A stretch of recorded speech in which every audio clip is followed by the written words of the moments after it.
Ọtụtụ ọmanụ ụmụ ọdịnala Igbo anyị abịakwa n'oge awa nke eziokwu ka ọ bụ mụ nwa Ogbuefi EZE-ANA Ugochi tubelu na-anọ n'isi ya. Tata m Wednesday, agwara m ụnụ na mma anọ live na tata by 9 AM. Yes, ihe ndị wee maka ya wee bịa n'ụbọchị tata bụ ka nkụziere gị ihe dị nnukwute mkpa kwesịrị ịma maka ndị ọ bụ taa bụ izizi ha na-esonyere anyị n'oge awa nke eziokwu. Aka m bụkwa onye nke ya Ogbuefi EZE-ANA Ugochi tubelu oraifite. Abụ m onye isi nchụaja na Ugochi tubelu ọdịnala temple. Anyị na-agba afa mmiri emi rụkwazị ọrụ mmụọ dị iche iche.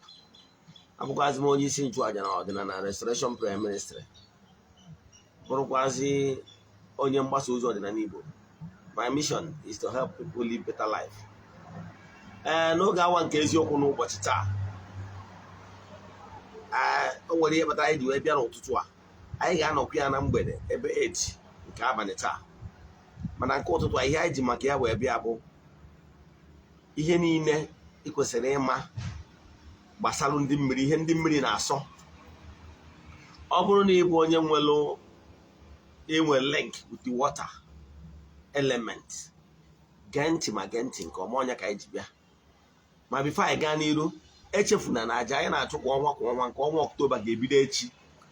So ọ bụrụ na ị chọrọ iso na ya bụ aja, ị ma na ọ bụ na tata ka ị nwerebere bido taa wee ruo midnight ka ị nwere iso na ya bụ aja. Ndị na-esonye na ya bụ aja bifo amadogo ka esi eme, mana maka gịnwa bụ onye ọfụ, ihe ị ga-eme bụ sendelu meseji na WhatsApp 08057837672. I repeat, 08057837672. Ihe anyị ga-need we are 3 prayer requests, then you make donation talking to the account number. Chat them na WhatsApp, send them the account number na other details I need from you. Echi niile ka ọ ga-ebido wee last 14 days. On the 19th, a ga-achịkọta achụchụ aja n'ụtụtụ n'oge ehihie kwụzi ebu. A ga-eji wee mesara ka ndị mmadụ erikwazi ya ma ṅụọ. Ọ ka isi eme kwa ọnwa. And a gwakwara m gị sị na bido taa n'ọnwa Ọktoba wee ruo n'ọnwa Disemba 31st, ọ ga-abụ bum. Enwego ọtụtụ ndị mmadụ a ga-esi na aja wee bulie elu. Nwere ụdị ụfọdụ n'ime ụnụ ga-afụ ụdị ego ha ga-afụ from now till December 31st, baby scare them. Some of them ụdị ego ha ga-afụ n'ọnwa ịta afọrọnụ akarịa ego ha fụgo bido na ọnwa ndị gara aga wee ruo na Jenụwarị. Ọ ihe mmụọ si kwuo. Then nke ọzọ m chọrọ ịkwasị gị n'ụbọchị tata bụ maka tọpik anyị ji bịa maka ịbịa n'ụbọchị taa. Meseji ama eto ogologo too much, mana achọ ka nkọwara gị ihe maka enwe m other appointment to catch up with tata. Now, gịnị bụ ndị mmiri? Gịnị bụ onye mmiri? Onye bụ onye mmiri? Ndị mmiri, onye mmiri bụ onye ọbụla nwere link with water element.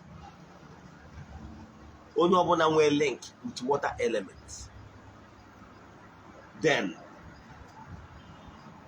majority nwere link with water element. Yes. Ka bụ ofe ya, ma nke bụ abụ enweziri ndị bụ na ndị mmiri kpọrọ ha ọrụ ka mmadụ ga-atụ. Onye ọbụla wee called one nwere mmụọ kwụgharịanụ. Enwere ndị entities of powers onye anwa na-abịa for the sake, that is, o nwere ndị bụ n'ọmụọ dị etu anwa mere ha ji wee mee gịnị kpọrọ ha ọrụ n'ụzọ pụrụ iche. Ihe ọ pụtara bụ na mmụọ a, those entities of powers kpọrọ onye anwa ọrụ ga-akwụdoro onye akwụdosi ike. Mmụọ ndị ọzọ wee na-abịa ka nkọwa ya ka o doo anya. Enwere ndị bụ nwa ikuku. Onwe ndị bụ nwa ikuku, salamanders, bụ the elemental beings, they in charge of the air, etc. You know ya? Agwa we 4 cardinal elements. We 4 cardinal elements.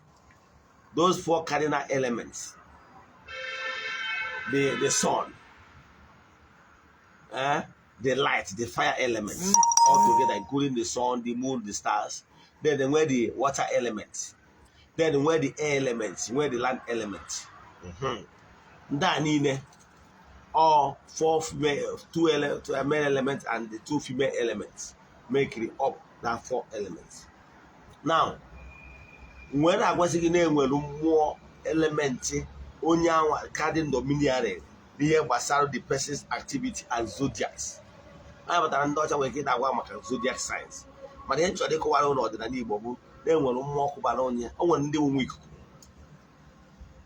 When they want when they want young, when they want mmiri. Mana maka ndị mmiri ka anyị ji maka ebe taa. Ofu ihe ka ihe amata gbasara ndị mmiri. Ọ bụrụ na ị bụ onye mmiri ma ọ bụ na ndị mmiri kpọrọ ọrụ, ihe ị ga-asọrịrị imekwa n'ihe na ndị ọzọ na-eme, maka na ọkọcha ngwere na ọmaka oke. Ịmakwa na mmiri na-emebi ọgwụ, ọkwa ịma. Yes, mmiri na-emebi ọgwụ. Onye abatara o nwere ụfọdụ ọgwụ ụfọdụ ya abụ agwọcha, asị gị bulie jee na mmiri ji atụ ya, eteghị anya na mmiri o mebigo. Ịghọtara ya? So mmiri na-emebi ọgwụ, ka bụ ihe ya ama. Then maka ndị ọ bụ na ha abụ nwa mmiri, mmiri na-emebi ọgwụ. So mmiri dị very powerful mmebi ọgwụ. And etu a mmiri si emebi ọgwụ, na mmiri na-emebi ọgwụ egosigo gị na mmiri na-asọ ọgwụ. Ịghọtara ya? Mmiri na-asọ ọgwụ. And nke ọzọ ihe amakwa bụ na mmiri abụla arụsị. Yes, e nwere arụsị nwere mmiri. E nwere arụsị that has link with water. Yes. Mana mmiri, the stream on its own, abụla arụsị. Ajọ nkwa ka ịghọta ihe a na-abụ ọfụma. E nwere arụsị nwere mmiri, nwere arụsị mana o nwere mmiri. Yes. Or another branch of that particular entity. Mana mmiri on its own itself abụrụ arụsị. Ịghọtara ya? Na mmiri na onwe ya bụ the water sprite, the marmots, etc. bụ ndị dị charged with the element, core elements in the water. So ịmara nke kwesịrị ịma nke ọfụma. Nke ịbụazị, kedu ihe ndị mmiri na-asọ? Ọ bụrụ na ịbụ onye mmiri, truly na ịbụ onye mmiri, and ị chọrọ ka gị na ndị mmiri dị na mma, ka ha fụ gị n'anya n'ụzọ pụrụ nnukwu iche, na-emere gị ihe, kwudosiere gị ike, wepụ aka n'ọgwụ. Ịgwọkọ n'ọgwụ. Yes, ịgwọ n'ọgwụ. Maka na ọgwụ ama na-efekọ gị. Maka na ndị otu gị achọrọ ọgwụ. Ọ gwara ndị mmadụ, individuals, chi ha nwere ike onwe link with water. Asị gị na chi onye a na-asọ ọgwụ. Ije gwọọ na ndị ọzọ gwọrọ, ọkọcha ngwọrọ maka oke. Ịghọtara ya? So ọ bụrụ na iwe onye mmiri, forget about ihe ọ bụla agbọrọ ọgwụ. Nke a bụ ofu. Nke abụọ bụ, o nwere ihe ndị mmiri na-asọ. Ndị mmiri adị alaike mpịtọ. Ndị mmiri adị alaike mpịtọ. Ana m achịkọwara ihe na-ebutere gị nsogbu n'ụzọ gị. Ndị mmiri na-asọ mpịtọ. Nke mbụ, ikwekwe na ka mmadụ kpọrọ uje na mmiri jee mewe ihe mpịtọ. Akwụwagoro m ụfọdụ ndị dibịa na-abụ ha jee na mmiri eje na-egbu ya ọbara. Mmiri abụrụ arụsị. Arụsị ka ọ ya agba, ọ bụ na ị chọrọ ifiwenụ. Tenụ mmiri dị n'ite. Dependụrụ ụdị mmụọ a na-efiwezi. Egbu ebezieri ya ọbara. Ka anyị ma na arụsị ihiweziri onwe gị ka ị na-eme. Mana this stream ya fụrụ dị na villages na-aga ma na Niger. Ije ebe a na-egbu ya ọbara. Onwe oke ị na-agba ụchụ. Ngwa ọtụ ndị dibịa na-arụ ihe dịta, mana ha lụpụ ya at a stage ihe ụlọ ha blọkụ, ha chọwa onye na-eme ha. Ọ bụghị ha na iwe onye mmiri je na-eme ya ma ọtụ na ụchụ ka ị na-agba onwe gị. Ma advice to change method. Etu nwa wo Ogbuefi EZE-ANA Ugochi tube esi alụ bụ 1. Na temple, enwere m ebe temple, the portion, the side, ọ bụ ndị osiri ndị mmiri ọnọdụ n'ime Ugochi tụrụ na temple ha nọrọ n'ite nọrọ etu ha si anọ mawa ha akwa mechaa arenje ọfụma ndị mmiri dị iche iche ma mmiri ikwu nne ma mmiri sochi ma ihe niile n'ebe a ma mụnyere ha ka ndụ ma mụnyere ha isens ma atụrụ ha ọjị ọnwa anụ m gburu fa enwere m ike ịpụrisi ya apụrisi je wụsara ha n'efere dị ebe anwa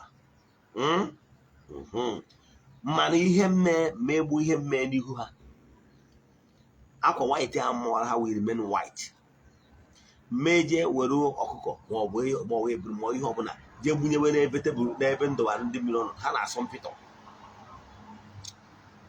ịghọtago ihe mmerụ bụ n'ebe ahụ ndị mmiri nọ ndọbara ha ọnọdụ mpụta ụtụtụ ego ntụọ ha nzu gụọrọ ha ọjị tụọrọ ha nkwụ ọkụ ọ bụrụzie n'ọlụ mmalụ mma eje gburu ha anụ enwere na part of the temple dị outside that is ebe anwụ na-acha anụ nọ n'ime the main temple ebe rufuru erufu n'ebe ahụ nwere ebe nkụziri ha ụlọ ndị mmiri a nkụrụ ha ụlọ ndị mmiri danụ dọa na ndị mmiri a na-agbanye dọa na ndị mmiri dọa na ndị mmiri n'ebe a ndọrọ na ndị mmiri wee ebe m bịa gwa ha n'ebe a adọa na ndị mmiri ọ nwere ụfọdụ okwute a na-enweta na mmiri eji adọ ya dọcha na ndị mmiri ahụ gwazie ha na tempụl na nọọ n'ebe a ndọrọ ha na ka mma anụ wee na-egburu ha anụ dị iche iche anụ ihe mme ọbụla so m na-alụrụ ha ọrụ n'ihu ebe a ndọwara ndị mmiri na n'ime tempụl ka ọfọ ha dị nchọ ije gburu ha anụ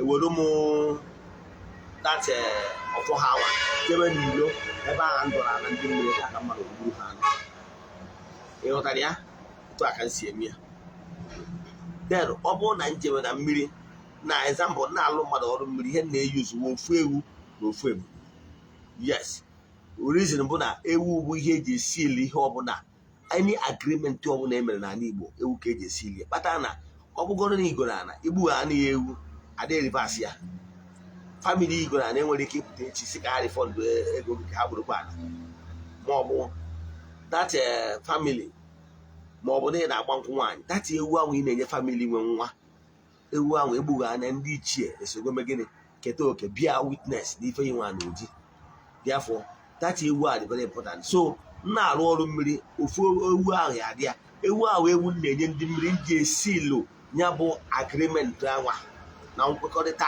n'ụbọchị taa na mbịara ịkwụ ngwọ so person na taa akwụchara ngwa na ama akwụ ya nkwụ na abụ na akwụsị ya ngwa non final however the person move from time to time bịakwa bịa nye ekele mana na ọ bụrụzi ịkwụ ngwọ ịghọtara ya mmechaa data agreement ya mere establish with them mmesịa ya ewere m obere ewu ahụ si lụọ ya data obere ewu ahụ bụ etinye na mmiri ịghọtago data ewu ahụ ewu enyere ha that however ewu ahụ enyere ha is for saraka ụmụ anụ niile bi na mmiri all the water elements call them the crocodiles the fish and all the elements and everything ịghọtago is for their own saraka ka ha so rie ịghọtago maka ya bụ nkwekọrịta ya enwere however nye ya most at times the ewu will not be able to swim out then the man na nke ahụ ha na-arị afọ ha nwa n'onwe ha dị nọ na mmiri iri wee mee saraka agwazie ha gbagota n'ụlọ ka egbuzie n'ebunu n'ụlọ ebunu ahụ fụma ndị mmiri m na ndị mmiri ndị anwa mgbagota nsị ha bịa n'ụlọ ka ha so rie saraka egbuzie ebunu anwa n'ebe nna na-egburu ndị mmiri ahụ egbusizie ya were sie ya ndị mmadụ erie wee mee saraka data ihe a wee riri nọchiri anya reception a na-eme na-agbasa nkwụ nwaanyị maka na inyere ọrụ mmiri ebe kwụ ngwọ elebas now imesịa ya mana ewu gaa ntị na mmiri ngwa iketa ya mgbe ụfọdụ o nwere ike omechi ogwupụta ọ gbasara ozi gị because ọ bụrụ ewu enyere mmụọ however ha decidezie na ewu a gara akpagharị within that stream is their own business ọ gbasara ozi gị mgbe ụfọdụ nwekwa itikwa ọkọ ọ baa na mmiri nkwa ike mgbe ụfọdụ tinye nwee ka o gwupụta ọ gbasara ozi gị ihe dị mkpa bụ na o metụgo na mmiri ahụ ya kwụsị na ije ebe a na-egbu ya ọbara ị na-eme ọtụnụ nke bụ na ọbara anyị na-egbu ya ebe a dọ advalụ mmiri wash it away immediately and ọ bụrụ arụsị ka ị na-ewube ndị mmiri achọrọ mpụta all very clean people ịda afọ na ndị mmiri ka ha si apụta with white ịda atọ ọ dị atọ ụtọ. So kwụsị ime ọtọ na ihe niile na-asị emebi ihe ọlụ gị. Imebi ihe ọlụ gị si na mmadụ na-emebi ihe ọlụ gị, nke a bụ ofu. Nke ahụ maka ndị akpọrọ ọlụ. Nke ọzọ, ọ nwere ụfọdụ ọtọ n'onu na-eme. Ndị mmiri agbakọ ndị a na-achọ chenji, ada achọ chenji ha atọ. O nwere ụfọdụ ihe unu na-eme na-abụ imesịa ya ọ bụrụ ụtọ. Na ezampụl, mụnwa nwe Ogbuefi EZE-ANA Ugochi tụrụ, o nwere ụbọchị m na-egburu ndị mmiri eburu ịnọ. Ọ bụrụ na m jere na mmiri jee lụọ ọrụ mmadụ ịnọ ọrụ mmiri for the day, ihe ọ pụtara na ewu ịnọ ga-agbada mmiri. Ihe ọ pụtara bụ na eburu ịnọ na-aga egbu eburu ịnọ n'ebe m na-egburu ndị mmiri ahụ. Mana o nwere ndị na-abụ ha rụchara ndị mmadụ niile ọrụ, ha ewere ofu ebulu gburu eburu ndị ọzọ jee lee n'afịa. Ịmarụ na ndị mmiri mara mmadụ ịnọ ka akpọtara gị. Mgbe ị na-eme etu anyị na-achọ chenji ha, ụnụ niile ndị na-eje egburu eburu ya pụtara ụnụ kwụrụ wee rụọ ọrụ mmiri je ma ọ wee wuje lee n'afịa ha afọ a ọ na-arụchago tutu deki onwe oke ị na-echi ite ime ọ na onye kene so na-ekene ndị mmiri ma mmadụ ụdị ha kpọtara gị. So don't be stingy. Ịgba na ha anya inyekwa ha datin, maka mmụọ ị na-enye ha ihe a na-eri akụ a na-abịa. Mmụọ ị na-enyeju ha afọ, enyejuo dibịa afọ ọ pụọ mgbọrọgwụ na aja ọfọ kwa eziokwu. Enyejuo mmụọ afọ o mee the same thing. So ịda na-agba ndị mmiri gị anya, ha akpọtara mmadụ 10 ka ị rụọrọ ha ọrụ, ịrụcha ha ọrụ nye ha oke mmadụ 10. Esi na ha oke mmadụ 10 ka iwunye ha ofu were 9 n'ihi na ala ụlọ niile eme nka ka awụrụ nọsens. Ndị niile na-ese ebi gịnị ka ha jibede ga-amepụta? Ibi ebe m na-edebe isi ebulu na-eburu ndị mmiri m ịya ada ajụ ma na ọ karịrị akarị. Ọ na-ejezi hundreds of pieces ebe isi ebulu na-egbu. Now nke a ga nke ọzọ m na-achụ ka ahụ maka ndị akpọrọ ọrụ. Ịdị na stingy na-enye ndị mmiri ihe. Ị na-alụ ndị mmadụ ọ na-eje na mmiri mgbe ụfọdụ gị nwa na onwe gị ọnya o personal money werekwa ihe ji echụọrọ ha aja. Ịbịa ịchụchara nye ha ihe ọnụ na-eri nsazie ha na nke onwe gị before ibido nyebezie nke gị ife welite nke onye ji bịa ọrụ wee rụọ ọrụ ka bụ ofu. Ọzọzi iwu maka ndị gịnị, ndị bụ ndị bụzi ndị mmiri n'onwe ha ma ọ gụnwe onye akpọrọ ọrụ. Ịbụrụ onye mmiri ịdakwa na-eme apịtọs, ịdakwa na-eme so na ndị na-abụ mmadụ bịa ka ị lụọ ya ọrụ mmiri jeji na ya. Ndị mmiri na-asọ mpịtọ. Ịbụrụ nwaanyị na-ewu eze nwoke ma ọ bụ ewu eze nwaanyị, ịda na-akwụgharị ma ọ na-akpọrọ ọrụ. Ịbụrụ keza ya na baa ya nwere afa lụrụ onye a na-akpọ ha. Etu ụfọdụ n'ime ha si ebi life. Ịkwụgharị ji na mpịtọ ama enyere gị aka. Nwa onye nke mmụọ si na ya chọrọ ịrụ ọrụ na-akpọrọ ya ọrụ, mana na ejiri ego ahịa ejiri ọrụ dị afọ, mana ọ dị ready ide ije Abuja ije Lagos sleeping with men, married men, ka o nweta ego ọ ga-eji wee bịa bido ọrụ. Si what a nonsense. Ọ bụrụ na ndị kpọrọ ọrụ ihe ị nidiri ime bụ gwa ha na ikwetago na ihe arụ ọrụ ya gba ọsọ ahụ. Gwa ha na ọ bụrụ na ha gbara ọrụ ha zitere gị helper. Believe me, they have done it to many people. And ọ bụrụ na ha gbara ọrụ eziokwu ha ga-ezitere gị onye enyemaka. Ịkwụgharịsi na nke ọzọ ịgbarọzi bụ na ọ bụrụ na for any reason ma ọ bụ n'ịbụ nwoke ma ọ bụ n'ịbụ nwaanyị, ịnụbara di ma ịnụbara nwaanyị. Now if you must have a relationship, let it be one person. Stop jumping from Jessica to Ifenyinwa, from Ifenyinwa to Nneka. Ọ na-emebi ọrụ. Ndị mmiri sọrọ mpịtọ. Ana m agwa gị ihe na-emebiri gị ọrụ. Isi na mmadụ na-eme gị, nwere onye mere ibia. Etu a ka ọ dịkwa gị nwa nwaanyị.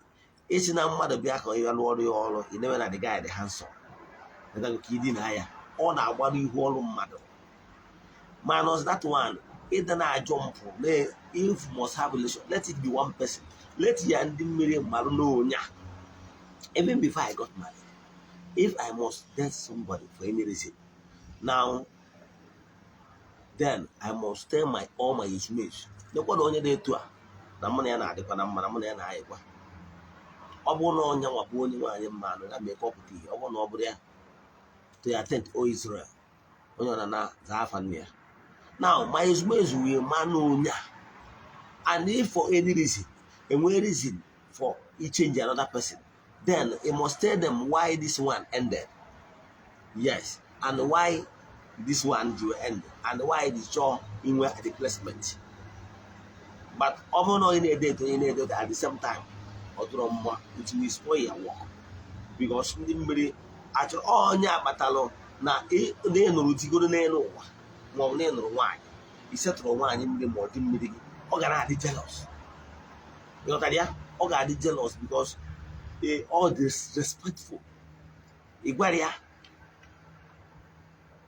even before I got married, eji m egoro m ife ihe ọnụ na-eri jee na mmiri jee gwa kpọọ ndị mmiri m gwa ha na m chọrọ ịnụ onye dị etu a. Kpọkwuzie ndị mmiri esi a nekwa na nchọrọ n'ịnụ onye dị etu a ya biko ya hapụ ka nnụọ ya na mma anụ ya ọfụma na anyị ga-ebi ka nwanne ya otuo ya wee chụọrọ ya aja. Then before ị gazie setụrụ nwanne na nna ya mee the right thing, gbaa nkwụ mee the right thing, rụọ ọrụ mmiri n'isi ya. Ịfụrụ ya? Imesi ya na-ete ihe niile adị agbadokwute. So ya na-achịkọwalụ gị bụ ndị mmiri na-asọ mpịtọ. Marụ na mgbe ọbụla ịmakọ na o nwere onye mmiri ya abụ imechaa ya ị na-ajọ m for one person to other, one person to other, ị na-agbacha ihu ọrụ gị ka m kwudebe ya etu a. Then ihe wụ problem ndị mmadụ na-enwe masị onye mmiri. N'ịbụ onye mmiri, yes, does not give you permission. Ụfọdụ ya sị na ndị mmiri like entertainment, na ndị mmiri like ebila. Ndị mmiri asị oge na-akwagharị iko ibi life obodo ịda jump from one man to the other. Ọ bụrụ ihe a gwara gị ị na-eme etu a, yes, ndị mmiri nwere beauty, yes, but that beauty does not mean that n'ịgba ị ga reflect whether be working in one. Jide onwe gị, ọ ihe a na-agbara ihu ọrụ gị. Nwere onye mere ibie imechi ihe a niile wụtụ n'ọrụ akwa ejide gị ịlụcha ọrụ kwesịrị nọmalị na o kwesịrị ịga ọrụ ahụ ma aga maka na ịdọrọ mma. Onye nwere ọzọ nọ ndị mmiri gị na ndị otu gị bụ ndị good executors, ndị ga-eme n'ikwu na adịrị onye mma ọ dịrị ya mma, n'ikwu na ihe ọma mere onye omerie, and o mechala gị ndị mmiri a ga-eme kweshọn na ndị ahụ ihe ọma mere lụtara gị. O nwere onye mere ibie, mana ọ bụrụ na ị sọwụrụ nsọ ndị a ihe ọrụ ga na-ada ịfọkwa at the end of the day na-akụ ụta. Ka m kwụsị ebe a na paatị nke a. Anyị ga-abịakwa ụbọchị ọzọ ịbịa were the second part ịkọwaziri gị etu esi alụ ọrụ mmiri proper ọga ọfụma na ihe kpatara ụfọdụ ndị mmadụ ji agba arụcha ọrụ mmiri a na-arị ya over and over again, a na-repeat something, and ihe na-ebe n'aka na-ebe, and na ihe ọ ga-agba ọbụrụ na ọ na-eme n'ebe ị na-eme anụ ndị mmiri nwekwa ihe na-agba ọbụrụ na ọ na-eme ndị mmadụ a na-ebu ndị mmiri mana ọ bụrụ ha. Ihe ndị a bụ ihe ndị anyị ga-ewetara gị subsequently, mana nke ụbọchị taa ebe a ka anyị ga-akwụsị.